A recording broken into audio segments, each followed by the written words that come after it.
Cancer వ్యాధి అనేది ఎందువల్ల వస్తుందంటారు? మనం ఎలా గుర్తించగలుగుతాం? క్యాన్సర్ రావడానికి కారణం ఏంటంటే మన కణాల్లో మూల లక్షణం ఏంటంటే క్యాన్సర్ రాకుండానే కొన్ని రకాలైనటువంటి వ్యాధులకు కొన్ని ఇంజెక్షన్స్ ద్వారా మనం ముందుగానే తీసుకుంటే ఇవన్నీ నిరూపణ కాకుండా మాట్లాడటం. అంటే ఈ కరోనా వ్యాక్సిన్ ఎంత ఎఫెక్టివ్ గా ఉందంట? కరోనాని నిరోధించడానికి ఉపయోగపడిందా వ్యాక్సిన్?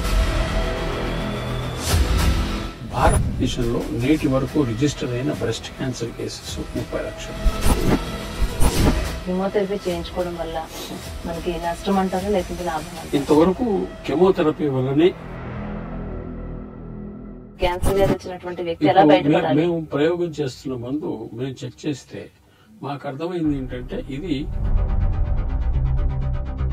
ఫర్ ఎగ్జాంపుల్ ఒక వ్యక్తికి ఎలాంటి సింటమ్స్ వస్తాయంటారు? దాన్ని మనం ఎలా గుర్తించగలుగుతాం? బ్రెస్ట్ లో లంప్స్ ఏర్పడ్డా, నొప్పి వేసిన, ఓవరీస్ దగ్గర నొప్పి వేసిన అని.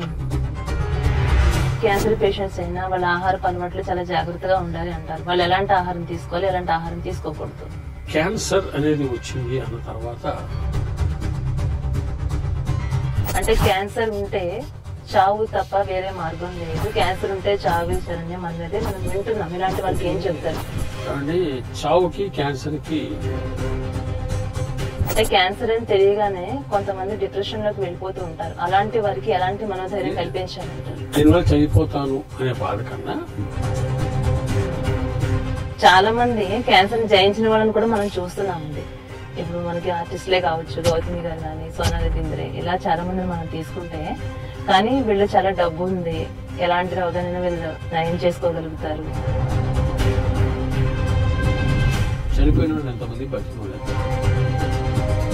అంటే డాక్టర్ గారు క్యాన్సర్ కంటే కూడా క్యాన్సర్ ట్రీట్మెంట్ ఇంకా చాలా భయంకరమైనది అంటారు. నిజంగా అంత భయంకరంగా ఉంటుందా ట్రీట్మెంట్? ఏం ఉండదు. ఆ భయంకరం నుంచి బయటకు వచ్చిన వాళ్ళకే ట్రీట్మెంట్ ఇచ్చేది. భార్యాభర్తలు ఎవరైతే ఉన్నారో ఇంతకు ముందు అన్నారు మీరు ఇది ఒక అంటువ్యాధి అంటే కాదు అని. చికిత్స ఆల్రెడీ క్యాన్సర్ పేషెంట్ ఎవరైతే ఉన్నారో చికిత్స తీసుకుంటున్న వారు భార్యాభర్తలు ఉన్న రిలేషన్స్ లో ఉండొచ్చు అంటారు.